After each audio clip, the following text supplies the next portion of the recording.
জন্য ওয়ালা তাকরাবা হাদিহিস সাজারাতা ফাতাকুনা মিনাজ জালিমিন, এরপরেও যদি অমান্য করে ওই গাছের কাছে যাও দুইজনে জালেম হয়ে যাবে।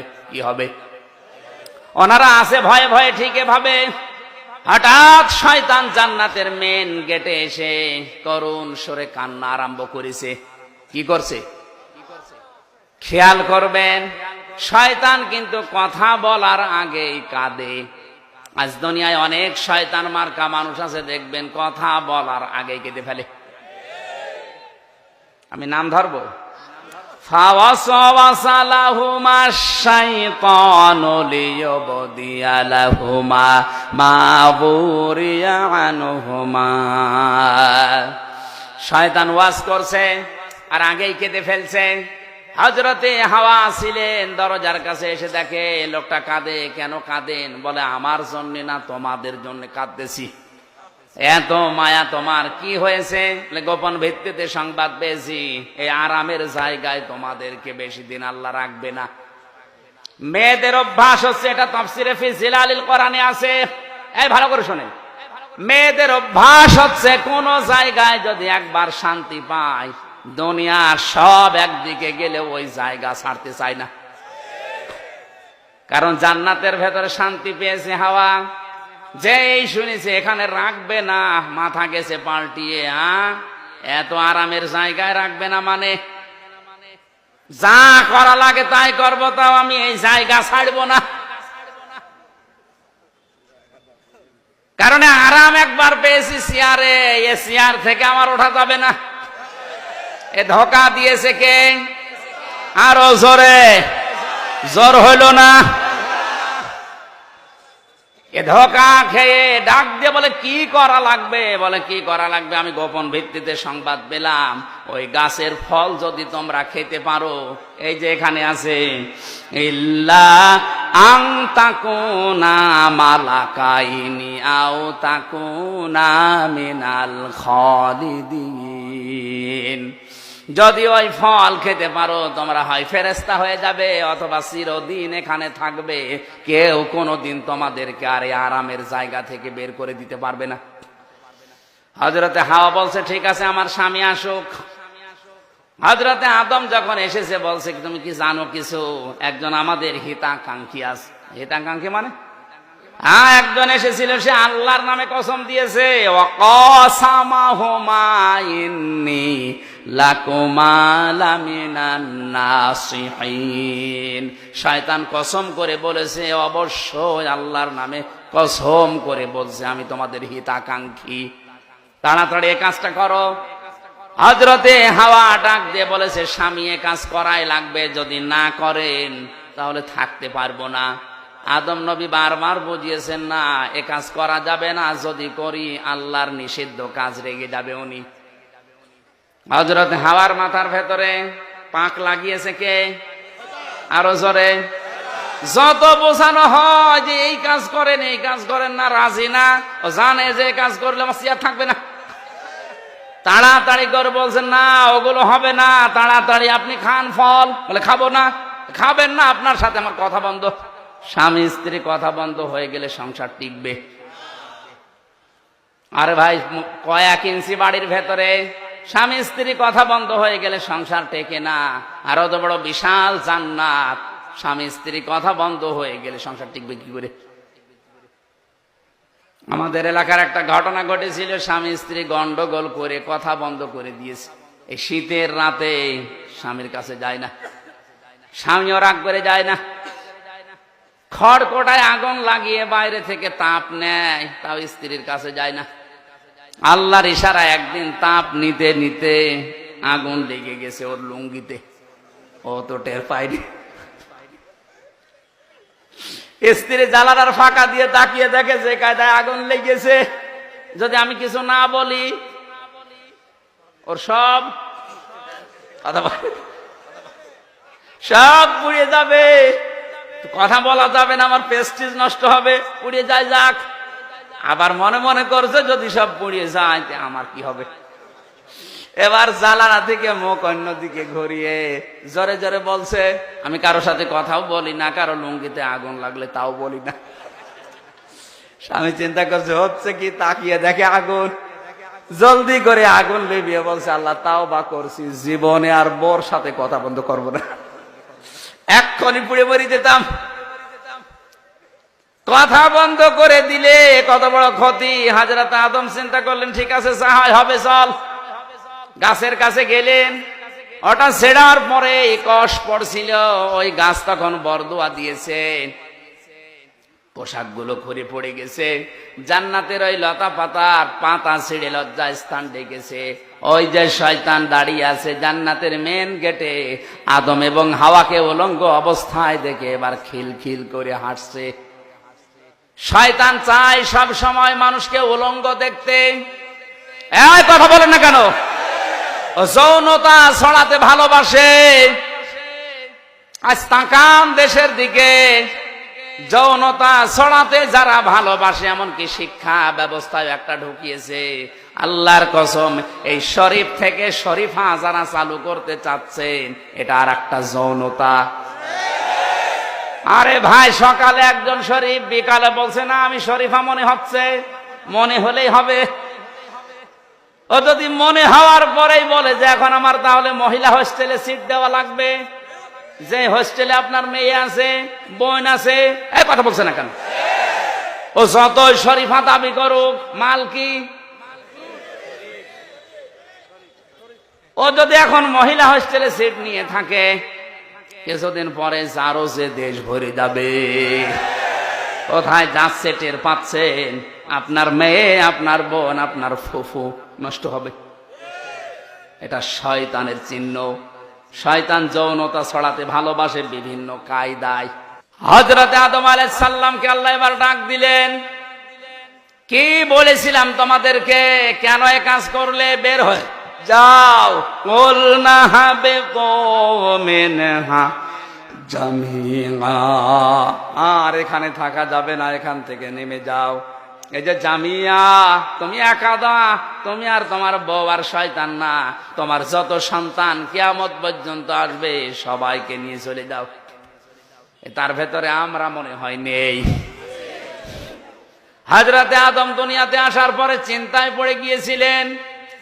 আল্লাহ পাক আদমকে সান্ত্বনা দেওয়ার জন্য জানিয়েছে, ফামান তাবিআ হুদায়া ফালা খাউফুন আলাইহিম ওয়ালা হুম ইয়াহজানুন। কোনো চিন্তা নেই, কোনো ভয় নেই। যোগে যোগে আমার পক্ষ থেকে হেদায়েত যাবে, পথ নির্দেশিকা যাবে। তোমার সন্তানদের যারা আমার হেদায়েত মেনে চলতে পারবে, যেখান থেকে নামিয়ে দিলাম আবার ওই ঘরে ফেরত নিয়ে আসবো। জোরে বলেন সুবহানাল্লাহ। আমাদের জীবনে তাহলে কাজ করা লাগবে শুধুমাত্র এই একটা।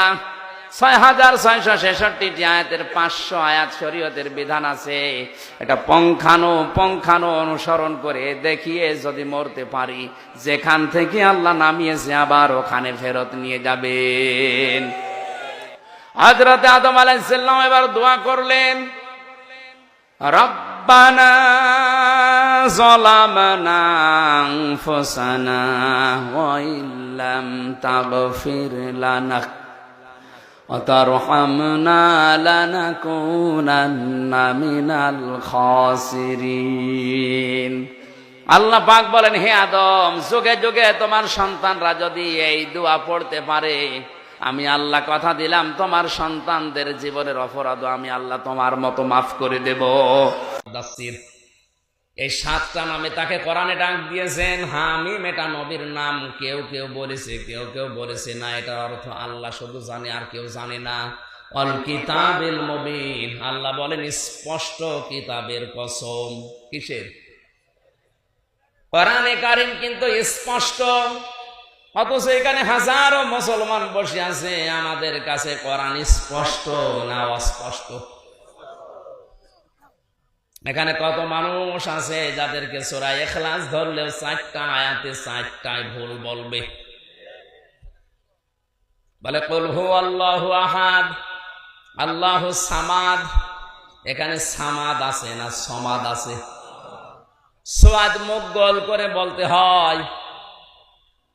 কেউ যদি বলে আল্লাহুস সামাদ, হে আল্লাহ তোমার কোনো অভাব নেই, আপনি মুখ গোল না করে সিনের মতো বললেন আল্লাহ সামাদ, হে আল্লাহ তোমার অনেক অভাব। এটা তার উপরে একটা ইলজাম দেওয়া, তহমত দেওয়া, দোষারোপ করা হচ্ছে না? এখানে কোরআন আমাদের কাছে স্পষ্ট নেই, পড়ার ক্ষেত্রে নেই, বোঝার ক্ষেত্রে নেই, আমল করার ক্ষেত্রে নেই, প্রচার করার ক্ষেত্রে নেই, কোন জায়গায় কোরআন আমাদের কাছে স্পষ্ট না। এই জন্য অনেক মানুষ এই ধান্দায় আছে যে জানি না তাই মানি না। না না, কান খাড়া করে শোনেন দিনাজপুরবাসী, ইসলামের কোন বিধান যদি আপনি জানেন কিন্তু মানেন না, আপনার একটা গুনাহ হবে। কয়টা? বলেন বলেন। কারণ জানাও ফরজ, মানাও। জানার ফরজ আপনার আদায় হয়ে গেছে, মানার ফরজ আপনার আদায় হয়নি, এই জন্য একটা গুনাহ হবে। কেউ যদি বলে আমি জানিও না মানিও না, আপনি ডবল গুনাহগার। আপনি জানেন না কেন? এক কথা বলেন না কেন? আপনি জানেন না কেন? এটা আপনার অপরাধ। এ জানার জন্যই তো আল্লাহ এটা পাঠিয়েছেন। এটা শুধু সোমা খাওয়ার টাকের উপরে রেখে দেওয়ার জন্য না। বিশ্বনবীকে আল্লাহ যেদিন নবুয়ত দান করেন, ওই দিনই তাকে জিবরাইল 3 বার বুকের ভেতরে জড়িয়ে বলেছিল, বলেন ইকরা। কি বলেছিলেন? খুব ভালো করে খেয়াল করেন, এখানে শিক্ষা আছে। তিনি 3 বার বললেন, বলো ইকরা। নবীজি বলেন মা আনা বিকারি, আমি পড়তে পারি না, পড়বো না। জিবরাইল যখন 4th বার বলেছেন ইকরা বিসমি রাব্বিকাল্লাযী খালাক, নবীজি এবার জিবরাইলের সাথে 5টা আয়াত পর পর পড়েছিলেন। এটা আলেমরা জানে না। এই আলেম না এখানে? এটা আপনারা জানেন কিনা? 5 আয়াত পর পর জিবরাইলের সাথে নবীজি পড়লেন, অথচ প্রথম 3 বার বলেছেন আমি পড়বো না। কেন? 3 বার উনি জিজ্ঞাসা করেছিলেন, ইয়া আখি জিবরাইল, হে ভাই জিবরাইল, বারবার আমাকে বলো যে পড় পড়। কি পড়বো আমি? আমাকে তো বলা লাগবে যে কি পড়বো। যখনই তুমি বললে যে বিসমি রব্বিকা, রবের নামে পড়েন, আমি কিন্তু পড়া আরম্ভ করেছি। এটা আমার উম্মতদেরকে কিয়ামত পর্যন্ত আমি শিক্ষা দিলাম, পড়তে বললেই পড়া যাবে না, পড়া লাগবে রবের নামে। 96% মুসলমান এখানে আমরা আছি, আমরা কি আল্লাহর নামে রবের নামে পড়তে পারছি? দায়িত্বে যারা আছে তাদেরকে আহ্বান জানাবো, আমাদের শিক্ষা ব্যবস্থায় রবের নামে পড়া কেন শুরু করা যায়।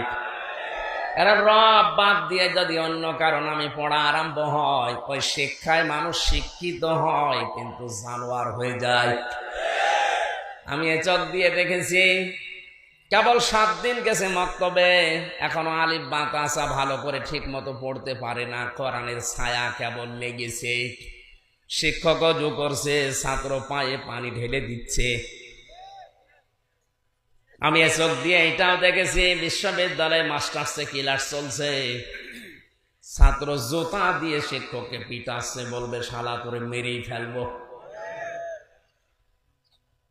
এটাও ছাত্র, এটাও ছাত্র। এটা মাত্র 7 দিনে কোরআনের স্পর্শ পেয়ে এটা মানুষের মতো মানুষ হয়ে উঠছে, আর ওটা মাস্টার্স করার পরে কোরআন পায়নি, জানোয়ার হয়ে গেছে। ভার্সিটি থাকাকালীন দেখেছি অনেকে মদ দিয়ে কলি পর্যন্ত করে, অথচ পড়ছে মাস্টার্সে।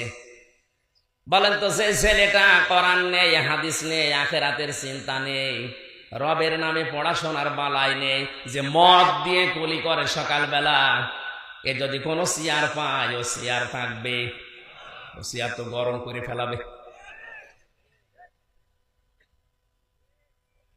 বিশ্বনবী মুহাম্মদ রাসূলুল্লাহ উম্মতকে শিক্ষা দিলেন, যার তার নামে পড়বা না, পড়তে হবে রবের নামে। জিবরাইল এতক্ষণ বলো না যে রবের নামে পড়ো, তাহলে তো প্রথম বেলায় আমি পড়তাম ইকরা বিসমি রাব্বিকাল্লাযী খালাক।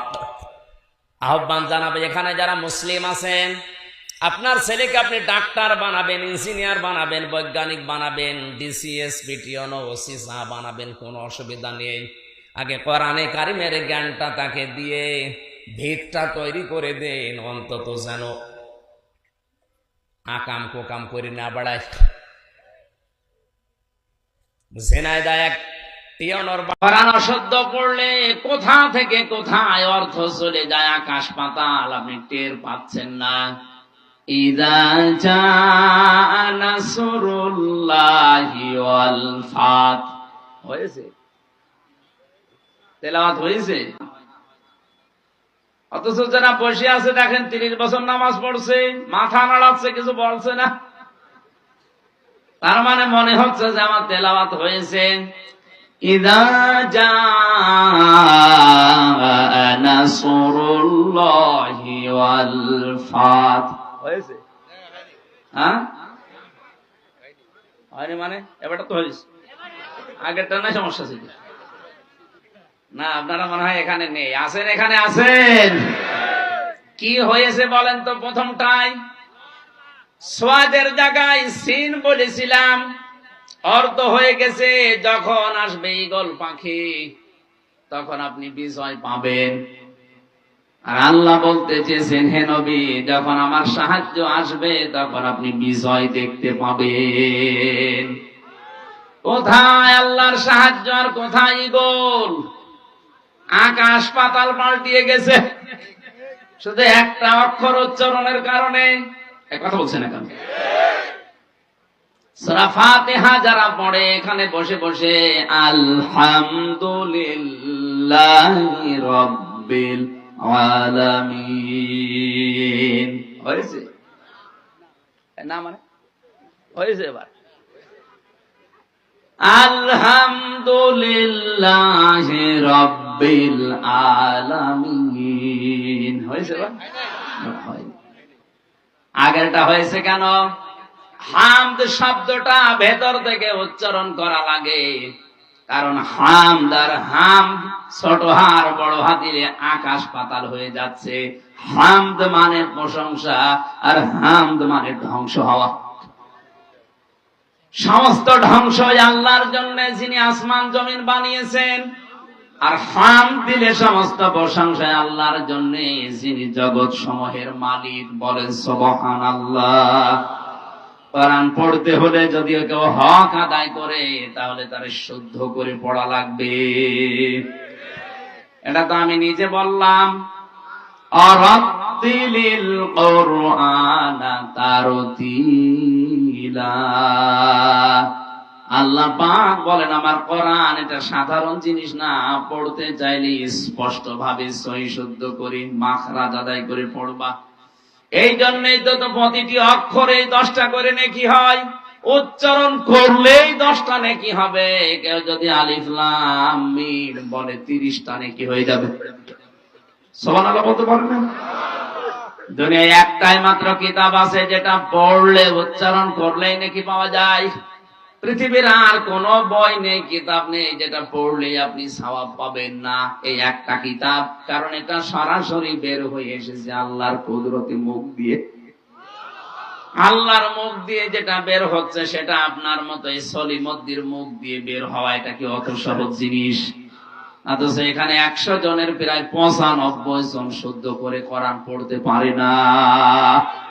জেলখানার ভেতরে মাওলানা মামুনুল হক সবচাইতে বেশি এই কথা বলতো আমারে, যে হামজা সামনে যে জানাজার ব্যাপারে খুব সতর্ক থাকা লাগবে।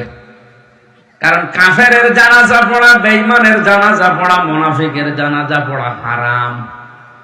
এই কথা বুঝেন? এই হারাম কাজ যদি কেউ করে,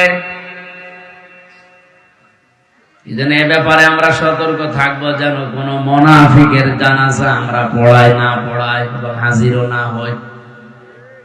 একটু সতর্ক হয়ে যদি শক্ত হওয়া যায়, হাজার হাজার বেঈমান এমনি টাইট হয়ে যাবে। তাই হবে না, কারণ ও জানে যে আমার জানাজা না দিলে অসুবিধা, কারণ ও তো জানাজা বিশ্বাস করে না।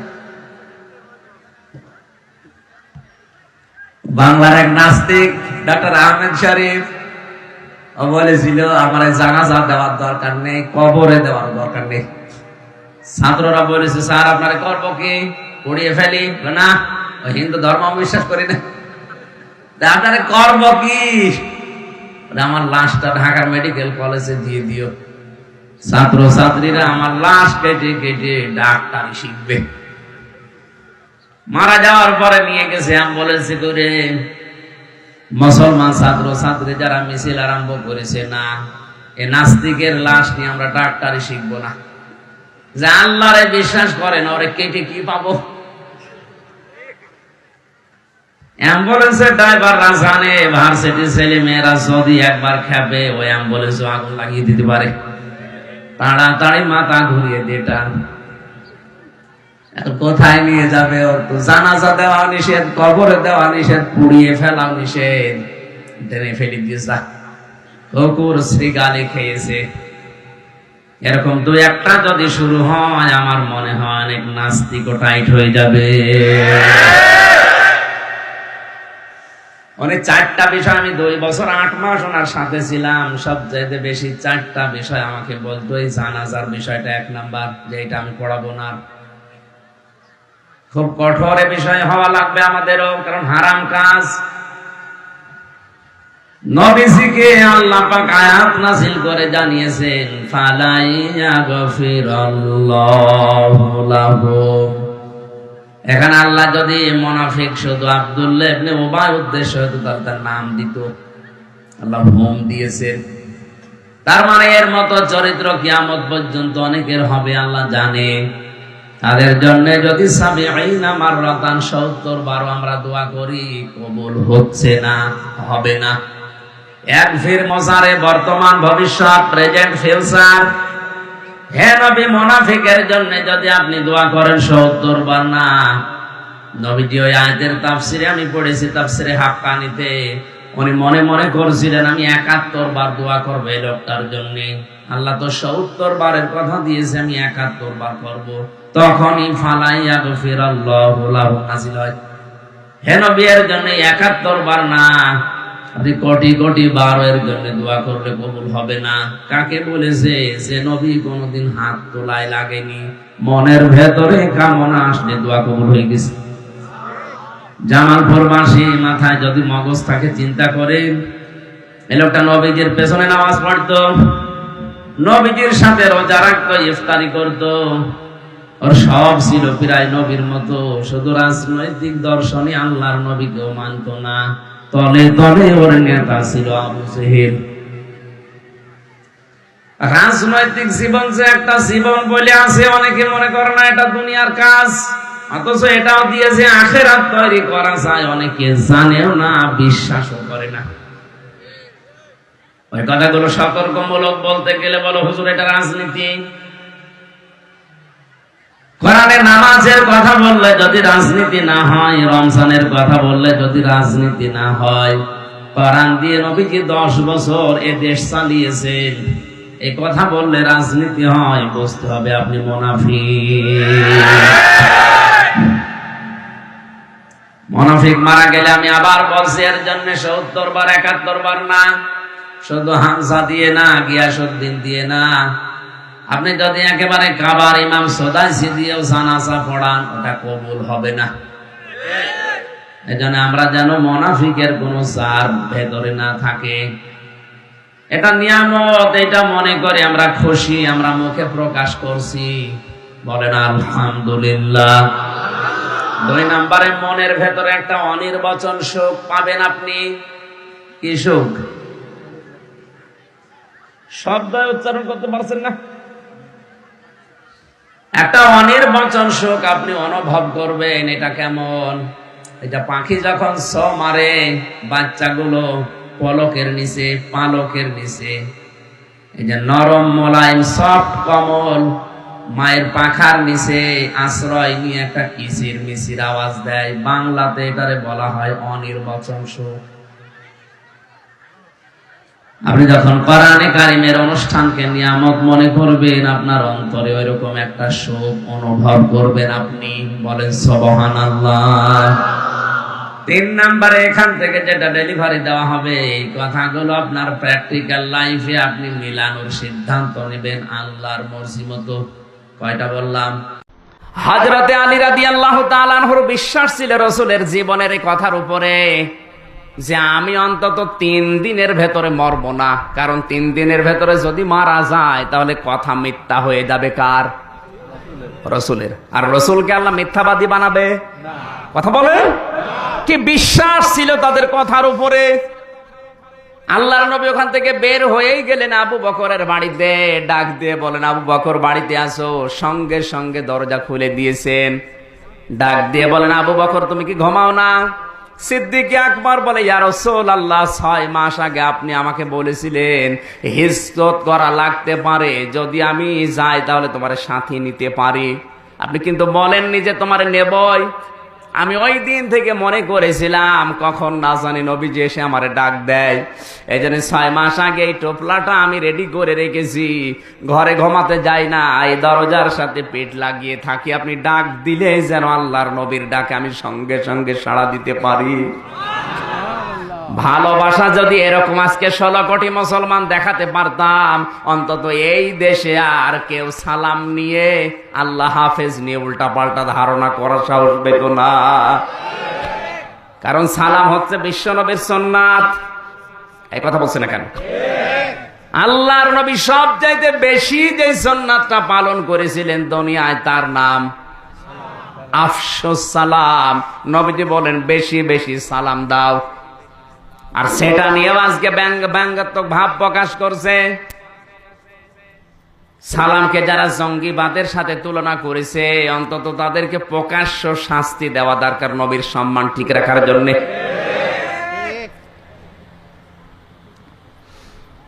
সিদ্দিক আকবর রাদিয়াল্লাহু তাআলা আনহু বের হয়ে গেলেন ওখান থেকে, বাড়ি থেকে বের হয়ে নবীজির পেছনে যখন যাচ্ছেন, পাটা শেষ রাতে যায়। নবীজি বারবার পেছনে তাকিয়ে বলেন, আবু বকর বারবার পা শেষড় দাও, তোমার কি বাড়ির কথা মনে পড়ছে? হযরত আবু বকর বলে, হে রাসূল, যেই দিন আমি কালেমা পড়েছি লা ইলাহা ইল্লাল্লাহ মুহাম্মাদুর রাসূলুল্লাহ, ওই দিন পৃথিবীর সব কিছুর তুলনায় আপনার মহব্বত আমার অন্তরে বেশি। কারণ আপনার মুখে আমি শুনেছি লা ইউমিনু আহাদুকুম হাত্তা কুনা হাব্বা ইলাইহি মিন ওয়ালিদিহি ওয়া ওয়ালাদিহি ওয়ান নাসি আজমাইন। ওই লোকটা ততক্ষণ মুমিন হতে পারে না যতক্ষণ পর্যন্ত তার কাছে আমি রাসূল, তার মা বাবা, আত্মীয় স্বজন, সন্তানাদি, দুনিয়ার যত নেতা খেতা আছে সবার চাইতে অধিক প্রিয় না হব। আমি কি আমার কি জীবনের চাইতেও আপনাকে আমি প্রিয় মনে করি, এই কারণে আমি মুহাম্মদুর রাসূলুল্লাহ পড়েছি। বিশ্ব নবী বললেন, আবু বকর তাহলে পা এভাবে ছেঁচড় দাও কেন? ছেঁচড়াতে আসো কেন? হযরত আবু বকর বলেন, ইয়া রাসূলুল্লাহ, হে মক্কার এই কাফেররা বড় বিচক্ষণ। ওরা মানুষের পায়ের চিহ্ন পর্যন্ত দেখে বলে দিতে পারে কোন বংশের মানুষ আর কে হেঁটে গেছে। এই মরুভূমির ভেতরে রাতের বেলা হয়তো টের পাওয়া যাচ্ছে না, কিন্তু সকাল বেলা পায়ের এই চিহ্নগুলো স্পষ্ট হয়ে উঠবে। আবু জেহেল এবং তার দলবল হয়তো দেখে দেখে আপনাকে ধরে ফেলতে পারে। আমি বারবার পা ছেঁচড় দিয়ে ওই দাগগুলো মুছে দিয়ে যায় যেন টের না পায়। গুহার ভেতরে যে সাপের কাহিনী শুধু সে জন্মের পর থেকে শুনেছেন। এরকম কঠিন পরিস্থিতিতে সাপের বিষ হজম করার মতো যদি পরিবেশ বাংলাদেশে আসে, বিশ্ব নবীর জন্য আপনি যদি ভালোবাসা এভাবে দেখাতে পারেন, আল্লাহ বলেন আমি কি করব জানো? ওয়াগফির লাকুম যুনুবাকুম আল্লাহু গফুরুর রহিম।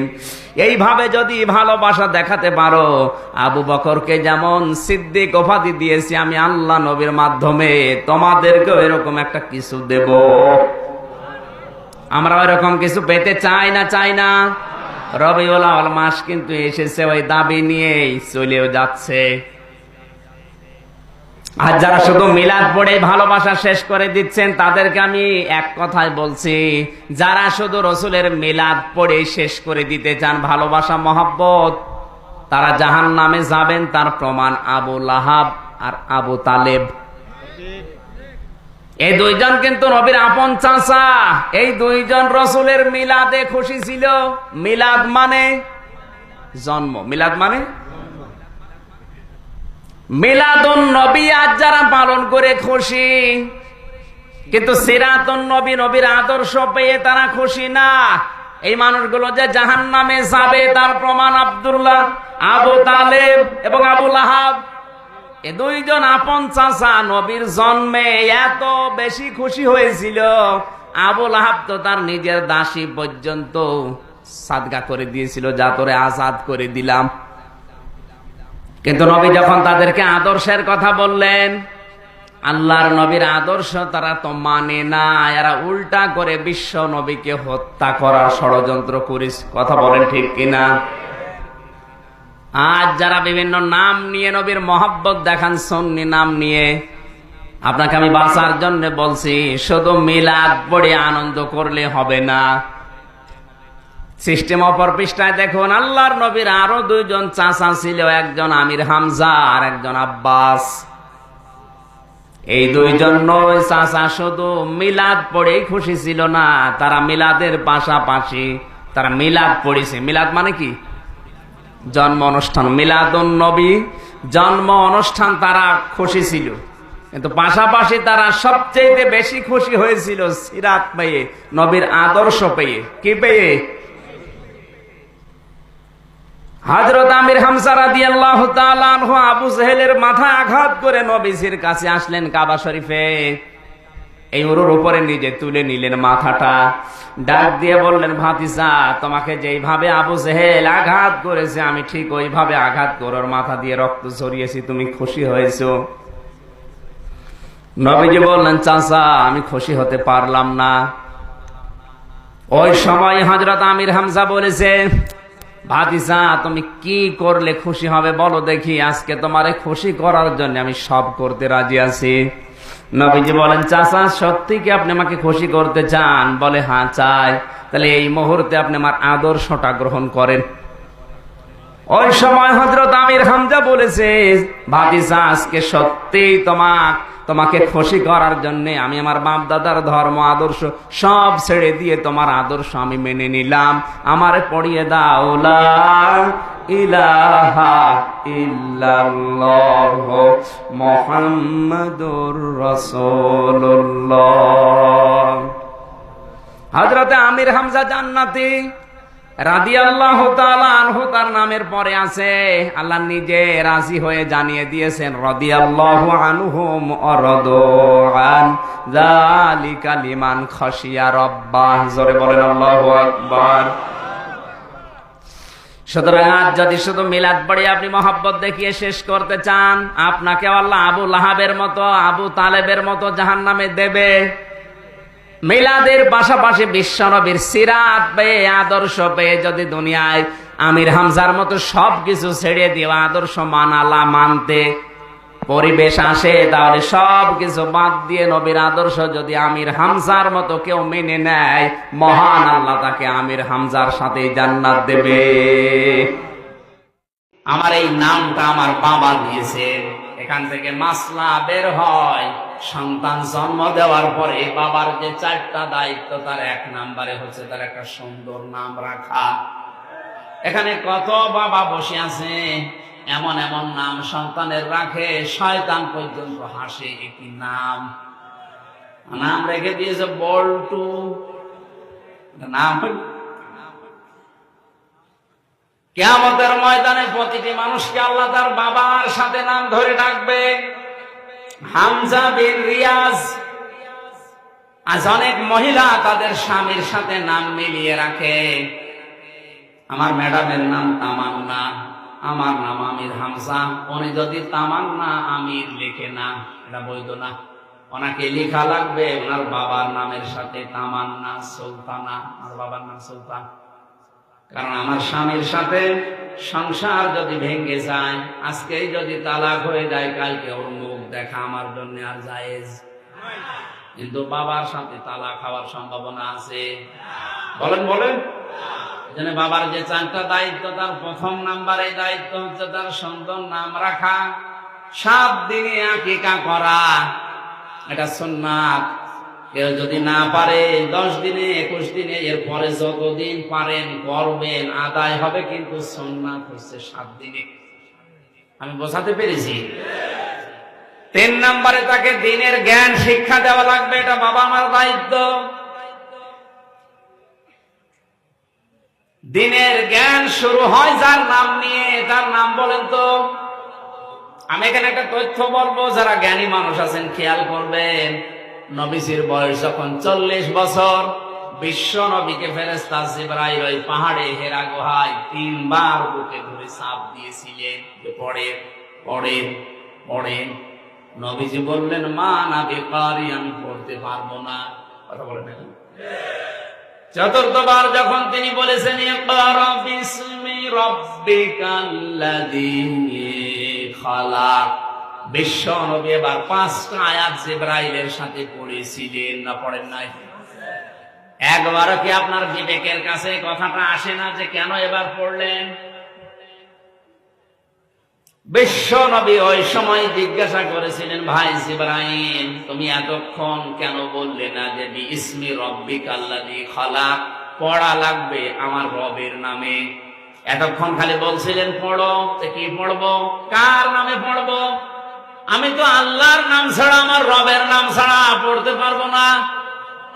সুতরাং শিক্ষা ব্যবস্থায় বাংলাদেশে যারা দায়িত্বে আছেন, 96% মুসলমান এখানে বাস করে, আল্লাহ বাদে কারো নামে আমরা পড়তে চাই না।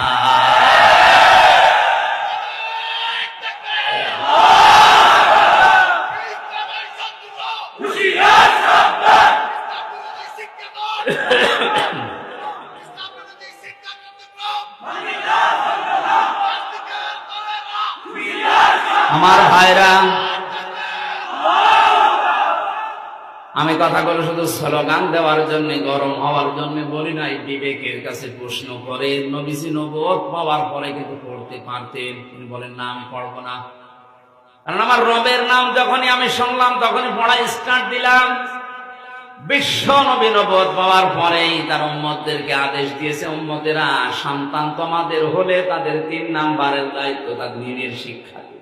আর দ্বীনের শিক্ষা শুরু হয় আমার আল্লাহর নামে।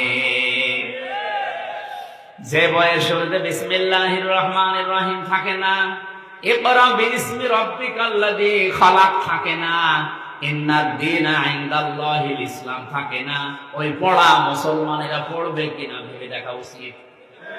কথা বলে না কেন? শিক্ষা গ্রহণ করার পরে মানুষ যদি মানুষ না হয়, জানোয়ার হয়ে যায়, ওইরকম শিক্ষায় শিক্ষিত না হওয়াই ভালো।